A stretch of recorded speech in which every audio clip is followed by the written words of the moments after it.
Hi everyone, welcome back to the garden. It's been a horrible year. I have some excuses. I have some good excuses and some not so good excuses, but they're all still excuses, so we won't get into that. We have the little one here. She's taking a nap. She is, how old are you? 6.5 weeks now. Something on my face, but whatever. So as you can see, the garden is completely gone to grass. Well, I say completely. There are some tomatoes in the grass. Some tomatoes. We have beans.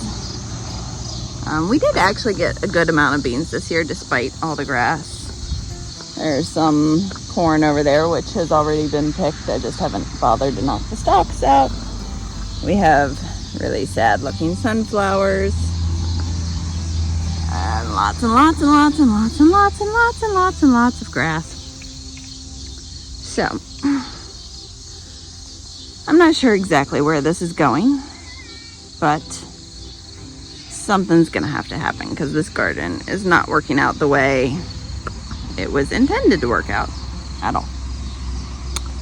And it's a big space, and it's proved much more difficult than any other space I have attempted to garden in previously. So at this point, the goal is to clean this up because the grass is waist deep in some places, and I know I'm not that tall, but still waist deep grass is pretty significant. So the goal is to get this cleaned up and then replan something. And I don't know what that replan is going to look like, but probably by the end of this video we'll have it planned, at least. So you can come along and see what we decide to do. We may or may not decide to completely scrap this place and put the garden somewhere else, where we might try to replan this area. So stick around and you'll find out what we decide to do.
So after quite a lot of debate and discussion and thinking,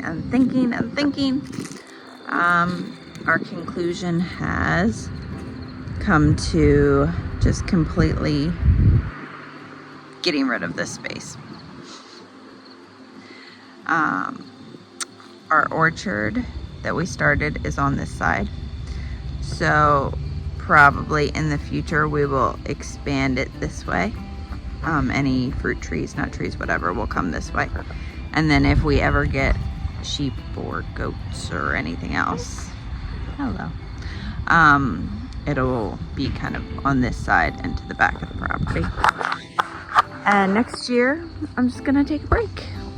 So the one main difficulty with this plan is all the perennials that I have around the garden, like this sedum, and there's a rose there, which you probably can't see unless you look real close. There it is. And oregano, and some foxglove, lots and lots of sedum. This right here, you can't tell, is a half of a patch of irises. There's a bunch of gladiolas along the fence line.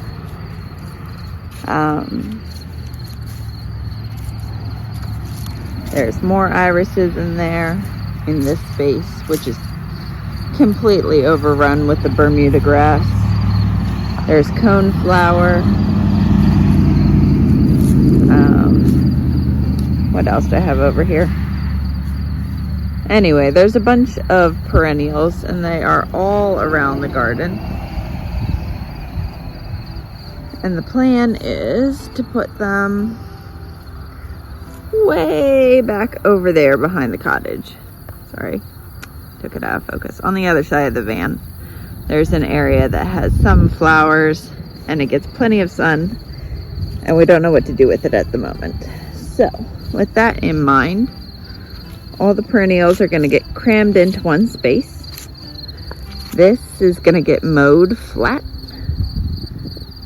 and eventually this will just be an orchard, because I do have a bunch of little peach trees back there which have done really well, and another one here, and there's a plum tree there, and an apple here, which I'm going to do something fun with. And we'll plant some more fruit trees out in the middle there. So this is the future flower space. As you can see, it's very overgrown. It's got a bunch of sticks that need to be cleared up and burned. There's a hickory tree that needs to come out because it's too close to the house here. But there's a bunch of daffodils. I just said that really odd. Daffodils. A bunch of daylilies, some tulips in there, and those bushes at the back are some kind of flowering bush, which I always forget the name of. And then there's these yuccas, which I'm not a huge fan of yuccas, but they do get pretty flowers on them once a year, so not terrible. So the plan is to clean this up and move all the perennials over here. I might make a random path across just so you can walk through the middle. But mostly it'll just be absolutely loaded with flowers until I figure out where I actually want them. And then eventually we'll have some beds behind the house, which needs good cleaning, but whatever. Not next year, probably 2025. I'll start putting beds in rows behind the house here. And then after we've cleared out that corner area, I might do something back there. But that's all in the future, and I don't need to worry about that just yet. So I'm sure you'll see plenty of snippets of the flowers as they bloom, but next year there really won't be any gardening videos. So you can watch my old ones if you need to have some inspiration for something. That's what I'll be doing, because I am also feeling rather uninspired these days. So with all that being said, I will see you guys soon with other things, more house related items.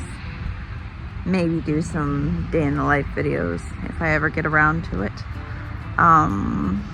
The house is being drywalled at the moment, and we've just got plenty of other stuff going on. So I'll keep you up to date with all of that. And the garden will just take a back seat for a while. We'll revisit that topic in the future. Bye.